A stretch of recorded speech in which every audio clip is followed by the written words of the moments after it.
ఒక్కరు కూడా మనం ఏం చేయాలి? ఎల్లప్పుడూ దేవుడిని మనం స్తుతించుకుంటూ ఉండాలి. హల్లెలూయా.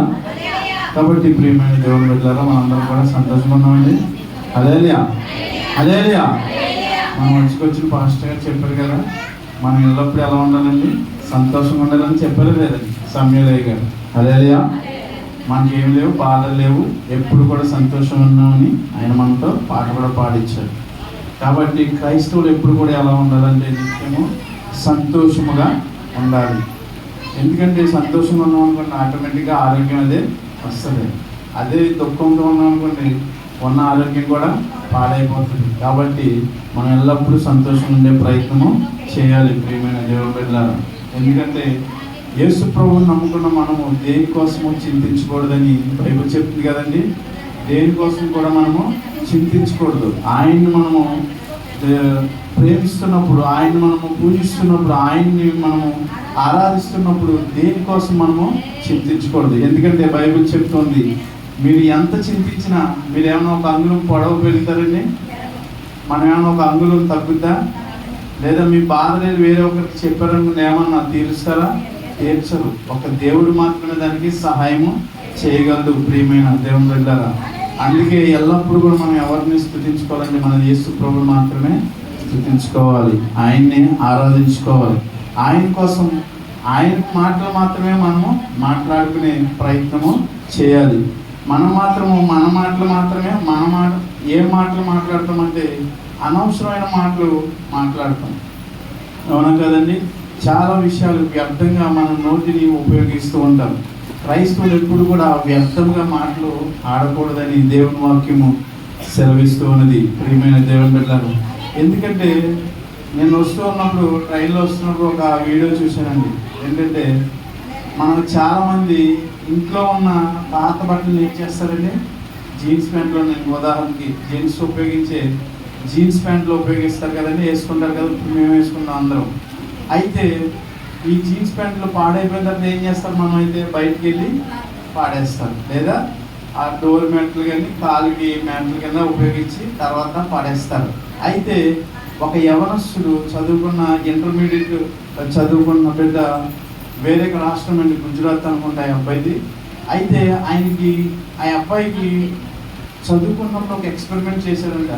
ఈ జీన్స్ ప్యాంట్ తయారు చేయడానికి కొన్ని లీటర్ల నీళ్లు వేస్ట్గా ఖర్చు చేయాల్సి వస్తుందండి. ఏంటంటే కొంత నీరు ఉపయోగించాల్సి వస్తుందంట ఈ జీన్స్ ప్యాంటు తయారు చేసేటప్పుడు.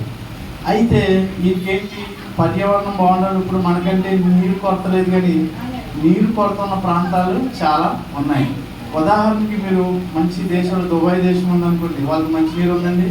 లేదు, సముద్రపు నీరుని మంచినీరుగా మార్చుకుంటారు. ఇజ్రాయెల్ దేశం ఉందనుకోండి, వాళ్ళు కూడా సముద్రపు నీరునే మంచినీరుగా మార్చుకుంటుంటారు. అయితే మనకు ఆ బాధ లేదు అనుకుని మన ఇష్టానుసారంగా వాడటం, అది వేరే విషయం అనుకోండి. అయితే ఆ యవనస్తుడికి ఆ బిడ్డకి ఒక ఆలోచన వచ్చింది, ఈ పాత జీన్స్ ప్యాంట్లన్నీ కూడా ఏదో ఒక రకంగా మనం ఉపయోగకరంగా మార్చాలని ఒక ఆలోచించాడు. ఏమిటి అంటే స్లీపింగ్ బ్యాగ్స్ అంటారు. స్లీపింగ్ బ్యాగ్స్ అంటే రోడ్డు ప్రక్కన పడుకునే వారికి అండి పరుపులు ఉంటాయండి, మంచాలు ఉంటాయా? ఏమీ ఉండవు. అయితే ఈ అబ్బాయి ఏం చేశాడంటే చక్కగా వాటన్నిటిని కట్ చేసి ఒక టైలర్ దగ్గరికి పెట్టి ఇట్లా కుట్టు అని ఒక డిజైన్ చేసి అతనికి ఇచ్చాడంటండి. ఇచ్చి చక్కగా అందులో కాళ్ళు లోపల పెట్టుకుని మంచిగా రోడ్డు మీద వేసుకుని కాళ్ళు లోపల పెట్టుకుని చాలా చక్కగా ఏదో ఒక దుప్పటి పెట్టుకుని పడుకోవచ్చు. ఇక దోమలుగానేమి చలిగానేమి వేయదు. హల్లెలూయా, హల్లెలూయా. అలాగా ఆయన చేసిన ఒక ఐడియా ద్వారా కరోనా టైంలో చాలా మందికి ఉపయోగపడ్డారండి. ఏంటంటే వేరొక దేశాలకు కూడా చాలా చోట్ల భూకంపాలు వచ్చినప్పుడు ఆయన ఒక 2000 తయారు చేసి పంపించడం జరిగిందంటండి. హల్లెలూయా. చూసారా ప్రియమైన దేవుని బిడ్డలారా, ఒక ఆలోచన చూసారా, ఎంతో మందికి ఉపయోగకరంగా చేశాడు ఒక యవనస్తుడు, 20 సంవత్సరాలని. మరి క్రైస్తవులుగా ఉన్న మనం కూడా మనం చేస్తున్న ఆలోచనలు ఎట్లా ఉండాలంటే ఒక ఆత్మనైనా రక్షించే విధంగా మన ఆలోచనలు ఉండాలి. హల్లెలూయా. మరి మనం ఎన్ని సంవత్సరాలు మన చుట్టూ ఎంతోమంది నివసిస్తూ ఉన్నారు. దేవుని ఎరుగని బిడ్డలు చాలామంది మనకి కనిపిస్తూ ఉన్నారు. అయితే మనం ఎప్పుడు కూడా దేవుని విషయం గురించి కానీ, దేవుని మందిరం గురించి కానీ దేవుని సేవ గురించి చేస్తున్న ప్రార్థన గురించి కానీ ఎప్పుడైనా చెప్తామండి? ఎవ్వరికి చెప్పము. చెప్పకపోగా మనల్ని మనమే డిగ్రేడ్ చేసుకుంటాం. అట్లా ఎప్పుడూ చేయకూడదండి. మనము సేవకుడు అంటే వాక్యం చెప్పి విడిచిపెట్టేస్తాడు. మీరు సంఘ విశ్వాసులు ఏం చేయాలంటే క్రొత్త ఆత్మను మందిరానికి నడిపించే ప్రయత్నము చేయాలి. హల్లెలూయా. అలా చేస్తేనే సంఘం అనేది ఎదుగుతూ ఉంటుంది. ప్రియమైన దేవుని బిడ్డలారా, సంఘం ఎదగాలంటే ఒక సేవకుడే కాదండి. సేవకుడి పని ఏంటి? మీకోసం ప్రార్థన చేయడం, వాక్యం చెప్పడం, సంఘాన్ని చూసుకోవడం. మిగతా పరిచర్య అంతా ఎవరు చేయాలంటే సంఘ విశ్వాసులే చేయాలి. హల్లెలూయా. కానీ ఏంటి, క్రైస్తవ విశ్వాసులు ఎలా ఉన్నారు చెప్పండి? వచ్చిన వారిని వెనక్కి పెట్టేలాగా ఉన్నారు. వచ్చిన వారిని ప్రోత్సహించట్లేదు. ఏంటండి, మన మందిరంలో జరుగుతున్న ఎవరైనా సరే, ఇక్కడే కాదండి, చాలా చోట్ల జరుగుతున్న పరిచర్ని బట్టి దేవుడిని ఆరాధించట్లేదు. కానీ ఏదో ఒక చిన్న లోపాన్ని పట్టుకుని మాత్రం ప్రశ్నలు వేసే విధంగా చాలామంది ఉంటూ ఉన్నారు. అది మంచిది కాదని చెప్పి మీ అందరికీ కూడా ప్రభుపేట తెలియజేస్తూ ఉన్నాను. ప్రియమైన దేవుని బిడ్డలారా, అయితే మనము వాక్యంలోకి వెళదాం. చూడండి, హోషేయ గ్రంథము 4వ అధ్యాయము 6వ వచనము, పేజ్ నెంబర్ 746 అండి. హోషేయ గ్రంథము 4వ అధ్యాయము 6వ వచనము. నా జనులు జ్ఞానము లేని వారై నశించుచున్నారు. నీవు జ్ఞానమును విసర్జించుచున్నావు గనుక నాకు యాజకుడు కాకుండా నేను నిన్ను విసర్జింతును. నీవు నీ దేవుని ధర్మశాస్త్రం మరచితివి గనుక నేను నీ కుమారులను మరతును. ఆమేన్. హల్లెలూయా. చూడండి ప్రియమైన దేవుని బిడ్డలారా, ఇక్కడ యేసు ప్రభు జ్ఞానము లేని వారై నశించుచున్నారు. నీవు జ్ఞానము విసర్జించుచున్నావు గనుక నాకు యాజకుడు కాకుండా నేను నిన్ను విసర్జింతును. అయితే ఎవరి గురించి మాట్లాడుతున్నారంటే ప్రియమైన దేవుని బిడ్డలారా, యేసు ప్రభు నమ్ముకున్న బిడ్డల కోసమే ఇది మాటలు రాయడం జరిగింది. అయితే ఇక్కడ ప్రియమైన దేవుని బిడ్డలారా, మనము జ్ఞానం అంటే తెలుసు కదండి. జ్ఞానం అంటే ఏంటి? టెక్నాలజీ. ఇప్పుడు చూడండి, పూర్వం మైక్లు ఎలా ఉండేది? వైర్ మైక్లు ఉండేవి. ఇప్పుడు ఎట్లా వచ్చినాయి? కార్డ్లెస్ మైక్లు వచ్చినాయి. లేకపోతే చిన్న బ్లూటూత్ చెవిలో పెట్టుకుని మాట్లాడితే మీ అందరికీ కూడా వాయిస్ వినిపిస్తున్నది, మాటలు వినిపిస్తూ ఉన్నాయి. అయితే జ్ఞానం పెరిగిందా లేదండి? పూర్వము మనకున్న స్థితి కంటే ఇప్పుడు చాలా టెక్నాలజీ మన వైపు వచ్చింది. ఉదాహరణకి మన చేతిలో మొబైల్ ఫోన్స్ ఉన్నాయి కదండి. ఇంతవరకు పూర్వము మా చిన్నతనంలో ల్యాండ్లైన్ ఫోన్ మాత్రమే ఉండేది. ఈ ప్రక్కన మాది ఉండేది. హల్లెలూయా. అయితే ఎవరికి చేయాలన్నా సరే దానికి ఫోన్ చేయడం జరుగుతుండేది. అయితే ఇప్పుడు ప్రతి ఒక్కరికి మొబైల్ ఫోన్ వచ్చింది. ఇంట్లో నలుగురు ఉంటే నలుగురికి కూడా మొబైల్ ఫోన్స్ ఉన్నాయి. అయితే టెక్నాలజీ మారిందా లేదండి? మనం వీడియో కాల్స్ మాట్లాడుతున్న పూర్వము క్యాసెట్లు మాట్లాడి పంపించేవారు మనకి, అవునా కదండి? దూర ప్రాంతంలో ఉన్నవారు క్యాసెట్లు మాట్లాడి ఎవరైనా వస్తే వారితో పంపిస్తే మళ్ళీ మనం మాట్లాడి తిరిగి పంపిస్తూ ఉండేవాళ్ళం. అయితే ఇప్పుడు చాలా టెక్నాలజీ అనేది మారిపోయింది. అయితే దేవుడు దేనికోసం చెప్తున్నాడు ఇక్కడ ప్రజలకంటే? జ్ఞానము. జ్ఞానము కొన్ని విషయాలు మనము వెనకబడిపోతూ ఉన్నాము. అంటే క్రైస్తవులు ఏ జ్ఞానాన్ని కావాలనుకుంటున్నారంటే దేవుడు చెప్పే విషయాల్ని కూడా వాళ్ళందరూ కూడా విసర్జిస్తూ ఉన్నారు. ప్రియమైన దేవుని బిడ్డలారా, అయితే చూడండి, క్రైస్తవులని జనము మనం ఏం చేస్తున్నామంటే జ్ఞానము లేదు. దేనికి జ్ఞానము లేదంటే దేవుడు మాటలు ఇష్టపడటానికి మాత్రం మనకి జ్ఞానం లేదు, వినటానికి ఇష్టపడట్లేదు. అయితే మనం ఏమి ఇష్టపడుతూ ఉన్నామంటే ఈ లోకంలో వ్యర్థమైన వాటిని మాత్రం వినటానికి ఇష్టపడుతూ ఉన్నాం. ఈ లోకంలో వ్యర్థమైన విషయాల్ని మనము ఆచరిస్తూ ఉన్నాం. ఈ లోకంలో దేవుడికి ఇష్టం లేని ప్రతి పని కూడా మనిషికి ఇష్టమే. హల్లెలూయా. ఏంటండి? దేవుడికి ఇష్టం లేని ప్రతిదీ కూడా మనిషికి ఇష్టమే. ఎందుకంటే చూడండి ప్రియమైన దేవుని బిడ్డలారా, నోవాహు గారి కాలంలో చెప్పాడు దేవుడు, నోవాహు ఒక మంచి వాడ తయారు చేయండి. దేనికోసం తయారు చేయమన్నాడు? మనుషుల్ని రక్షించడానికే కదండి. మరి ఏ మనిషి అయినా సరే అది ఇష్టపడ్డా? ఇష్టపడలేదు. నోవాహు 120 సంవత్సరాలు మొత్తం ఆ వాడ నిర్మించడానికి పట్టిన కాలము 120 సంవత్సరాలు పట్టిందంటండి. ఈ 120 సంవత్సరాల్లో ఎంతోమంది కార్పెంటర్స్ వచ్చుంటారు కదండి. మీరు అందరూ లేబర్ పనికి వెళ్తారు కదండి, కూలి పనికి వెళ్తారు కదా. కూలి పనికి వెళ్ళినప్పుడు ఎంతో కొంత వాళ్ళు నోవాహు గారు సువార్త చెప్పుంటాడు కదా. ఆయన అమ్మ దేవుణ్ణి నమ్ముకోండి, త్వరలో జలప్రలయం వస్తుంది, మీ కుటుంబాలు నశించిపోతాయి, మీరందరూ కూడా నీటిలో కొట్టుకొని చనిపోతారు, నరకాగ్నికి మీ ఆత్మ వెళ్ళిపోతుందని నోవాహు గారు చెప్పినా సరే ఏ ఒక్కరు కూడా ఖాతరు చేయలేదు. ప్రియమైన దేవుని బిడ్డలారా, అయితే ఆ టైంలో జ్ఞానాన్ని ఏమనుకున్నారంటే అసహించుకున్నారు. ఏంటంటే యేసు ప్రభు మాటలను వారు ఏం చేశారంటే అసహించుకున్నారు, ఇష్టపడలేదు. ఈడో పిచ్చోడురా, ఈడో పిచ్చోడు, ఏంటంటే ఈడో పిచ్చోడురా, మనకు ఏదో దేవుడు వర్షం వస్తుందంట అని చెప్పారంటండి. ఏంటంటే వర్షం వస్తుందని చెప్పాడండి దేవుడు. ఇప్పుడేమో ఎండలు కాస్తున్నాయి, వర్షం ఎలా వస్తుంది అని అనుకున్నారంట. హల్లెలూయా. హైదరాబాద్లో కూడా చాలాసార్లు భయంకరమైన ఎండ కాసేస్తుంది అనుకుంటారు. అయితే మనం లోపలికి వెళ్ళి బయటకు వచ్చేలోపు వర్షం పడిపోతుంది. ఇక్కడ వాతావరణంకి అక్కడ వాతావరణం చాలా తేడా ఉంటుందండి. ఏ టైంలో ఏది రావాలో అది పర్ఫెక్ట్గా వచ్చేస్తుంది. వర్షాకాలం అనుకోండి, వర్షాలు పర్ఫెక్ట్గా, మనకి ఏప్రిల్లో వర్షాలు పడకపోవచ్చు కానీ అక్కడ ఖచ్చితంగా వర్షాలు పడిపోతాయి. అదేంటో తెలియదు. వింటర్ సీజన్ వచ్చింది అనుకోండి, చలికాలం, అక్కడ ఉన్నంత చలి ఎక్కడ కూడా చలి ఉండదు. హల్లెలూయా. అంత పర్ఫెక్ట్గా వస్తుంది. అయితే జనాలు ఏం చేస్తారంటే క్రైస్తవులు దేవుడి మాటలు మాత్రము అసహించుకుంటారండి, అసహించుకుంటారు. ఈ రోజున సంఘాలు ఎందుకు ఇలాగా ఎండిపోతున్నాయి, ఎందుకు తగ్గిపోతున్నారంటే పూర్వపు నుంచి కూడా నడిచిన వారు నడుస్తున్నారు కానీ క్రొత్త ఆత్మలు రావటం లేదు.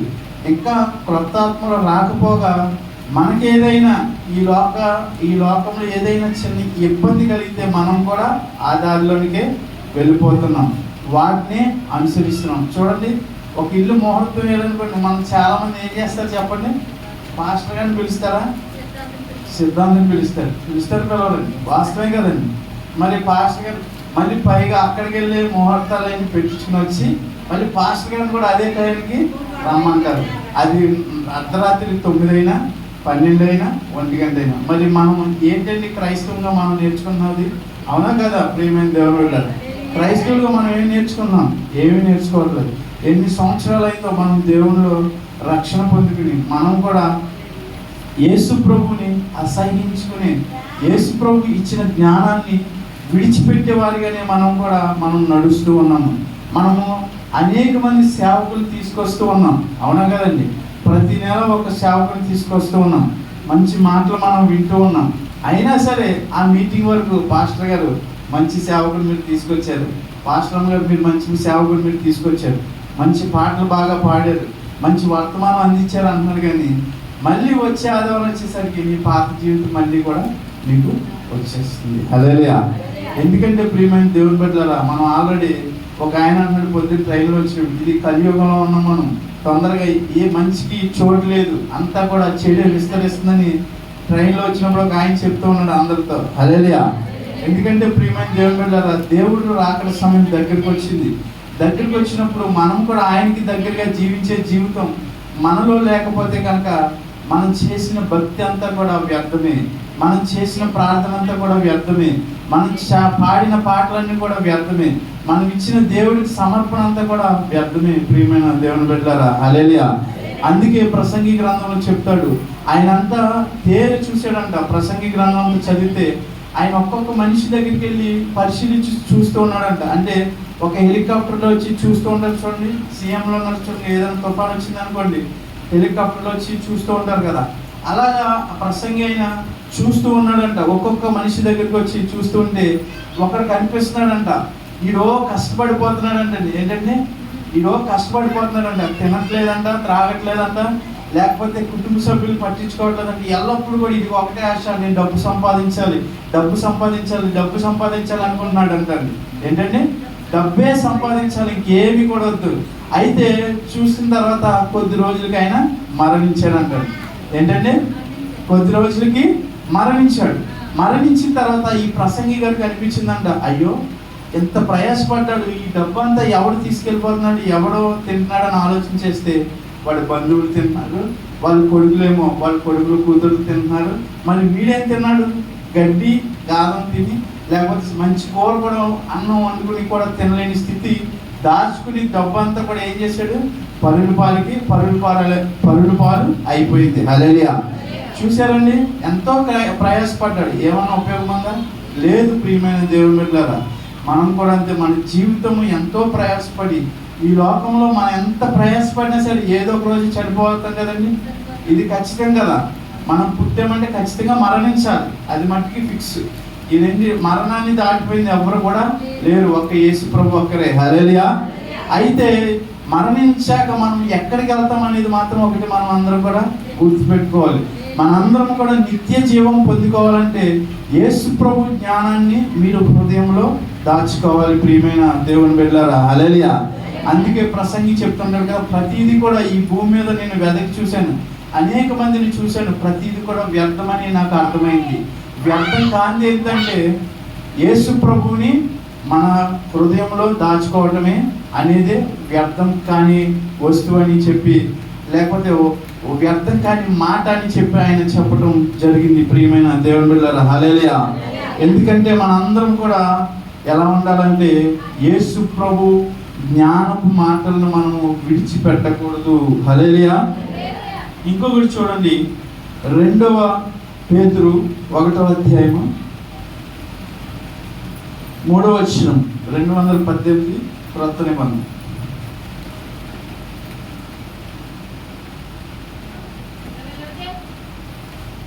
218 2వ పేతురు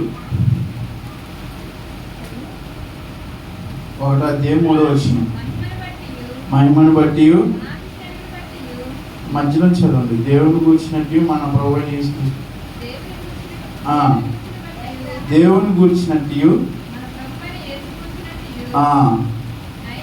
అయిన అనుభవ జ్ఞానము వలన మీకు కృపయు సమాధానమును విస్తరించునుగాక. ఆమేన్. హల్లెలూయా. ఇక్కడ చూడండి, పేతురు రాసిన 2వ పత్రికలో చాలా వివరంగా రాశారండి. ఇక్కడ మనకి ఎటువంటి అనుభవ జ్ఞానం ఉండాలో ఇక్కడ బైబిల్లో వ్రాయించారు దేవుడు. హల్లెలూయా. ఎటువంటి జ్ఞానము మనకు ఉండాలంటే ప్రభువైన యేసును గూర్చినట్టు అయిన అనుభవ జ్ఞానము మనకి ఉండాలి. ఏంటంటే యేసు ప్రభువు యొక్క అనుభవ జ్ఞానం మన జీవితంలో ఉండాలి. మీ అందరికీ మనం చేసే వృత్తిని బట్టి మీ అందరికీ అనుభవం ఉండొచ్చు. ఒక పనికి వెళ్తున్నారంటే ఆ పనిని బట్టి మీకు అనుభవం వస్తూ ఉన్నది.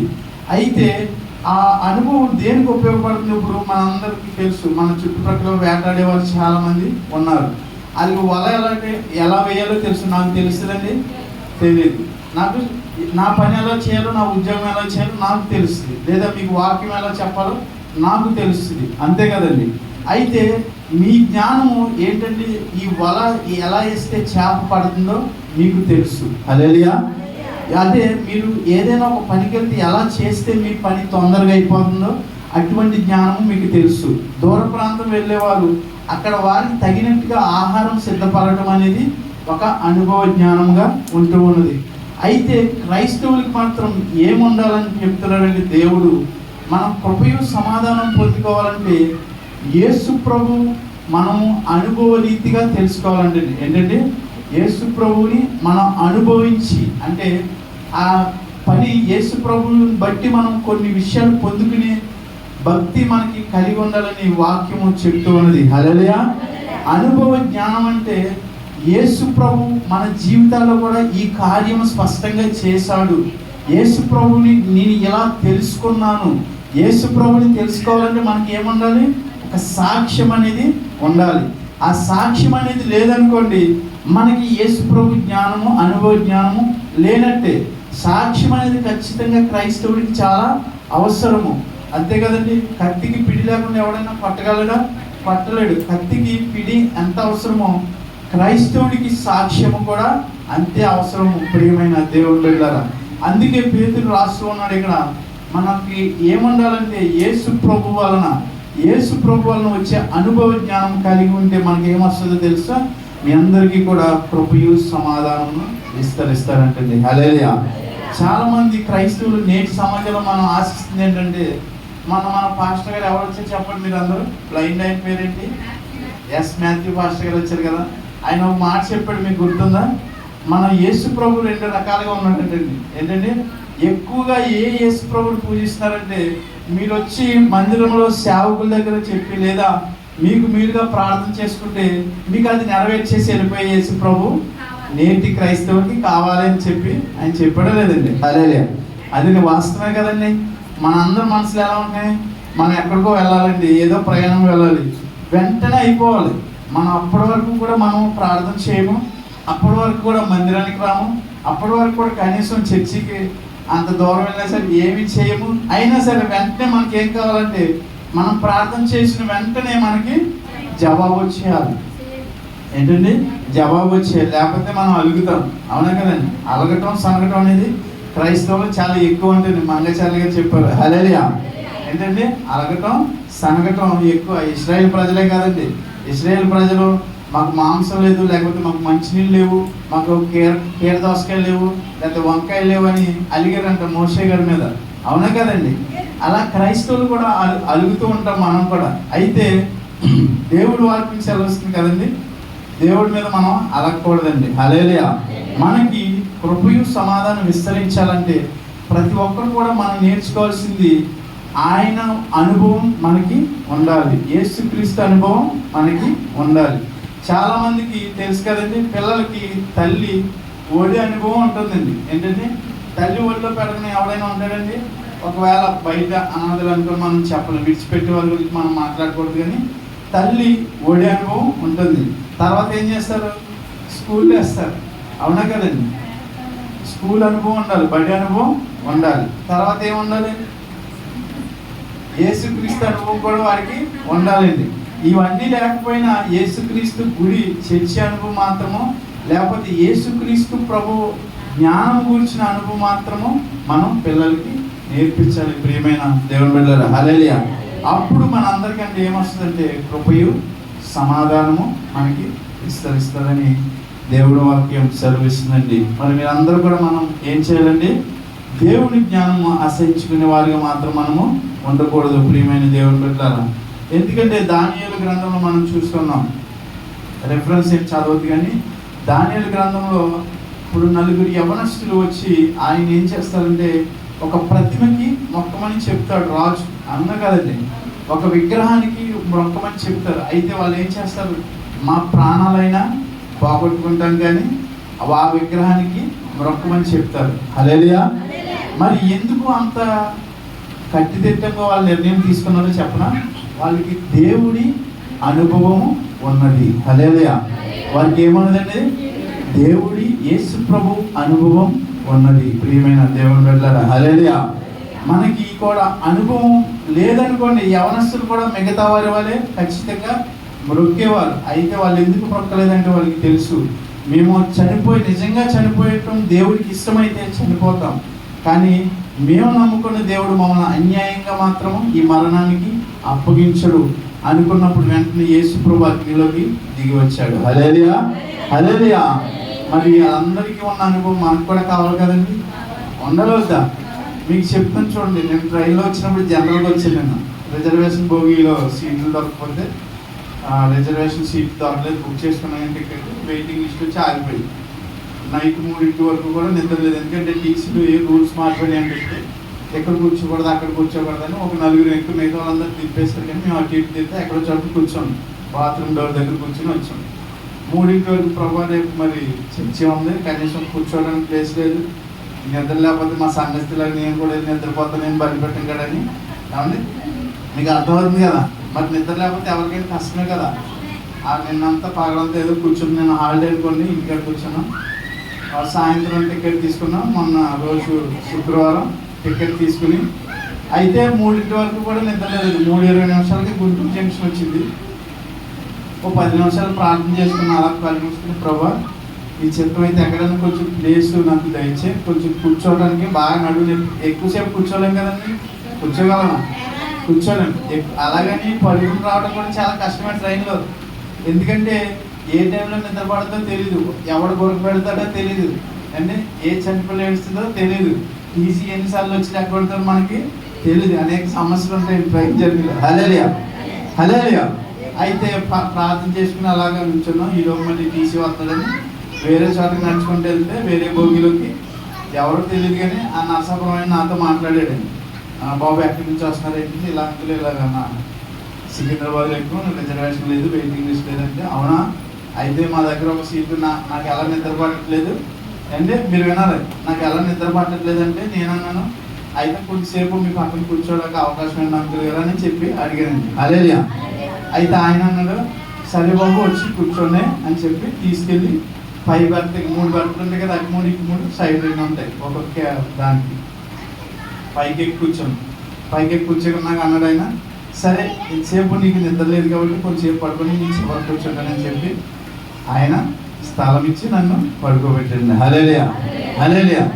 అక్కడ పడుకుంటే మళ్ళీ నష్టం వచ్చిన తర్వాత ఆయనే నన్ను లేపడింది. హల్లెలూయా. అలా ఉంటే మనం దేవుడు చేసే కార్యాలు మనం ఎల్లప్పుడూ కూడా ఏం చేయాలంటే అప్పుడు అనిపించింది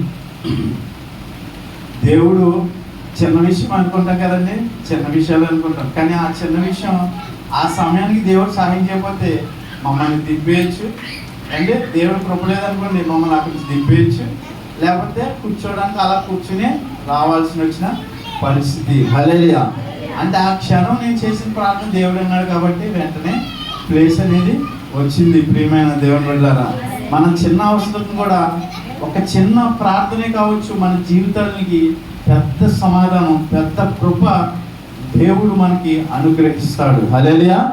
అందుకే ప్రియమైన దేవుని బిడ్డలారా, మనం ఎల్లప్పుడూ కూడా ఏం చేయాలంటే యేసు ప్రభువుని గురించిన అనుభవ జ్ఞానం గురించి, యేసు ప్రభువు గురించిన మాటల గురించి మనము చదువుకుంటూ ధ్యానించుకుంటూ ఉండాలి.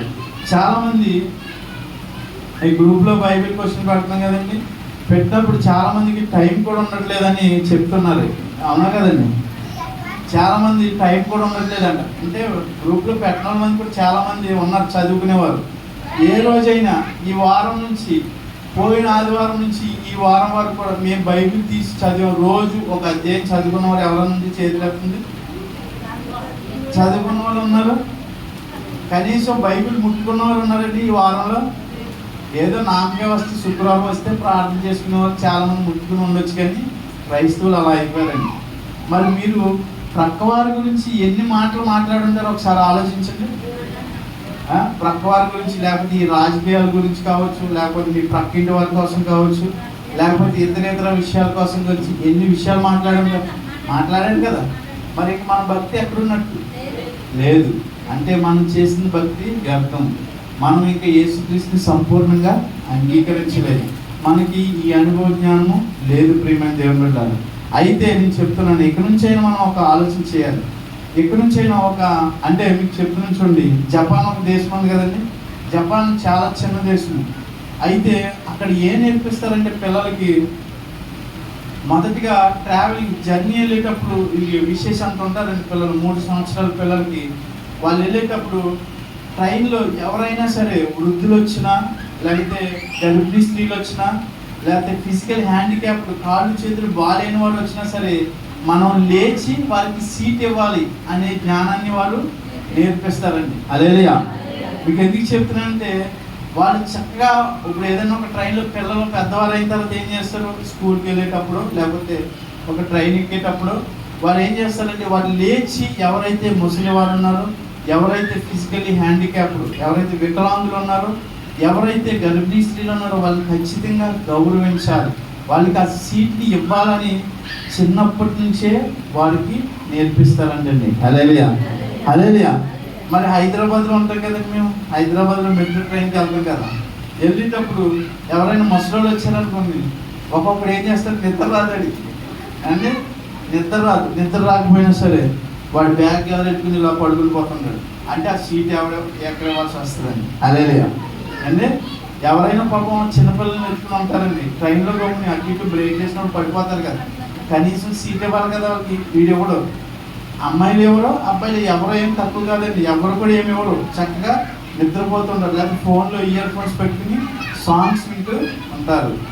చూసారంటే వాళ్ళకి గౌరవించే అనుభవం ఉందంటారా? లేదండి. నేటి క్రైస్తవ సమాజం కూడా అలాగే అయిపోయింది. మీరు ఎంత పెద్ద సేవకుడు ప్రసంగమైనా మీరు మారు ఏమంటే ఏదో ఆ టయానికి నచ్చేస్తాడు, ఆ పాటలు నచ్చేసి ఉండొచ్చు కానీ మన భక్తి మాత్రము యథావిధిగానే కొనసాగిస్తుంటాం. ప్రియమైన దేవుడు, మీరు తప్పుగా అనుకోకండి. మన అందరం కూడా పరలోకంలో ఉండాలంటే మనం సరి చేసుకోవాలి. మనందరం దేవుడు నిత్య రాజ్యం చేరాలంటే మనందరం కూడా మనం సరి చేసుకుని దేవుని రాజ్యానికి వెళ్ళాలంటే మనకు ఖచ్చితంగా మనకు ఉండాల్సిన ఒకే లక్షణం ఏంటంటే యేసు ప్రభువుని గురించిన అనుభవ జ్ఞానం అనేది మనకు చాలా చాలా ఇంపార్టెంట్, అవసరము. హల్లెలూయా. ప్రియమైన దేవుని బిడ్డలు, ప్రతి ఒక్కరు కూడా తలలో ఉంచండి, చిన్న ప్రార్థన చేసుకుందాం. స్తోత్రము మహాపరిశుద్ధుడా, మహా గొప్ప దేవుడా, మీకు వేలాది వందనాలు చెల్లిస్తున్నాయి. సైనిక వందనాలు. మాతో సూటిగా మీరు మాట్లాడారని మేము నమ్ముచున్నాం. ఈ వాక్యాన్ని ప్రభా మా హృదయంలో మీరు ఫలింపచేసి ప్రభా యేసయ్య మాకు అందరికీ కూడా, మా సంఘానికి, మా గ్రామానికి, మా కుటుంబాలకి నీ గూర్చి అనుభవ జ్ఞానం అందరికీ కూడా మీరు తెలియపరుచున్నందుకు వందనాలు. ఈరోజు మొదలుకొని ప్రభా మేమందరం కూడా నీ గురించి మాట్లాడాలి, నీ గురించి పాడాలి, నీ గూర్చి అనేక మందికి మేము చెప్పి ప్రభా రాబోయే దినంలో మా సంఘాన్ని విస్తరింపచేసి నీ కృపయు సమాధానము మేమందరము కూడా పొందుకుని ప్రభా నీ రాజ్యం వచ్చేలాగిన నీ నామానికి మహిమ ఘనత ప్రభావం తెచ్చుకొని చిన్ని ప్రార్థన నీ పాదాసనానికి చేర్చుకోమని నజరేయుడైన యేసు నామమున అడిగి వేడుకుంటున్నాం తండ్రి. ఆమేన్. హల్లెలూయా.